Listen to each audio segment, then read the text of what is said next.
అన్ని కీళ్ల సంబంధిత సమస్యలకు రీజనార్థోస్పోర్ట్ హైదరాబాద్లో అధునాతనమైన సర్జరీ లేని వైద్యం. ఏపీ సీఎం చంద్రబాబును సొంత పార్టీ నేతలు మంత్రుల కంటే ఎక్కువగా ఆయన తెగ పొగిడేస్తున్నారా? ఇప్పుడు రాష్ట్రానికి చంద్రబాబు లాంటి నాయకుడు లేకుంటే కష్టమన్న అభిప్రాయాన్ని బలంగా కలిగించే ప్రయత్నం చేస్తున్నారా? ఆ పొగడ్తల వెనుక వ్యూహం ఉందా? ఎవరా నాయకుడు, ఏంటా వ్యూహం? ఆంధ్రప్రదేశ్లో కూటమి బాండింగ్ అంతకంతకు పెరుగుతోంది. ప్రత్యేకించి CM Chandrababu, deputy CM Pawan Kalyan మధ్య ఆ రేంజ్ లో కెమిస్ట్రీ వర్కౌట్ అవుతుందని ముందు ఎవరూ ఊహించలేదట. ఇప్పుడు ఇద్దరి తీరు చూస్తుంటే బంధం మామూలుగా లేదని మాట్లాడుకుంటున్నాయి రాజకీయ వర్గాలు.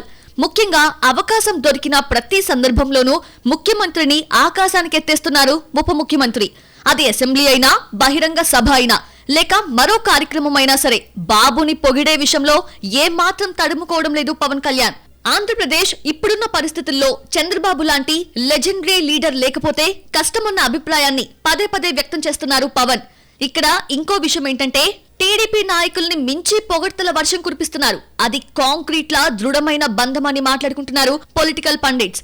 మంత్రులు, టీడీపీ ఎమ్మెల్యేలు, పార్టీ నేతలు ఎవరూ ఒక పరిధికి మించి బాబు గురించి మాట్లాడుకున్నా పవన్ మాత్రం తన ధాటిని ఆపకపోవడంపై అటు పొలిటికల్ సర్కిల్స్ తో పాటు ఇటు టీడీపీలో కూడా గట్టి చర్చే జరుగుతోందట. కుటుంబాలకు కానీ, గిరిజన సోదరులకు కానీ కుటుంబాలకు చాలా ఇబ్బందులు ఉన్నాయి. రోడ్లు కావాలి.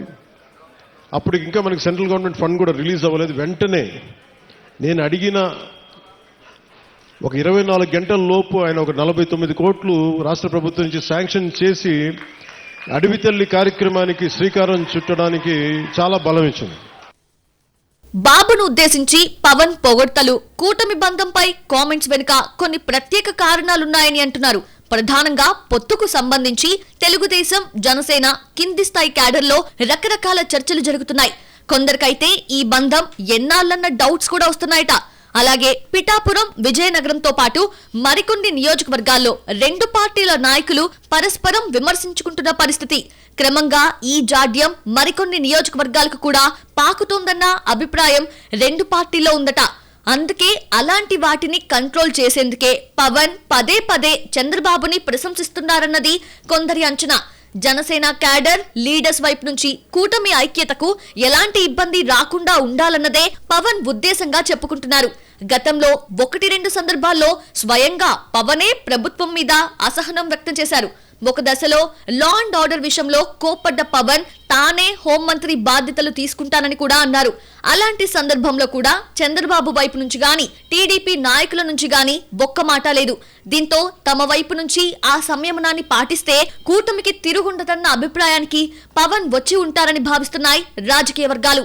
ఇక అసెంబ్లీ సమావేశాలు జరిగినప్పుడు లేదా P4 లాంటి ముఖ్యమైన కార్యక్రమాల టైంలో చంద్రబాబు వంటి నాయకులు రాష్ట్రానికి ఉండాలంటూ నిర్మోహమాటంగా చెబుతున్నారు ఉప ముఖ్యమంత్రి. అటు బాబు కూడా కొన్ని సందర్భాల్లో పవన్ కళ్యాణ్ మీద పొగడ్తల జల్లు కురిపిస్తున్నారు. ఎన్నికల ప్రచారంతో మొదలైన ఈ పొగడ్తల పరంపర ప్రభుత్వ ఏర్పాటు తర్వాత కూడా మారలేదని, గట్టిగా మాట్లాడుకుంటే బంధం ఇంకా బలపడిందని చెప్పుకుంటున్నారు.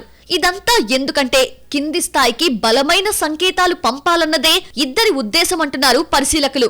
స్థానిక పరిస్థితుల్ని బట్టి కొన్ని చోట్ల ఇబ్బందులు ఉండటం సహజమేనని, అలాంటివి పెరగకుండా రెండు వైపులా నాయకులు సర్దుకుపోవాలంటే ముందు పై స్థాయిలో తామెంత చక్కగా కలిసిమెలిసి ఉన్నామో చూపాలని రెండు పార్టీల పెద్దలు భావిస్తున్నారట. ఈ పరస్పర పొగడ్తల వ్యవహారం మొత్తం అందులో భాగమేనని అంటున్నారు.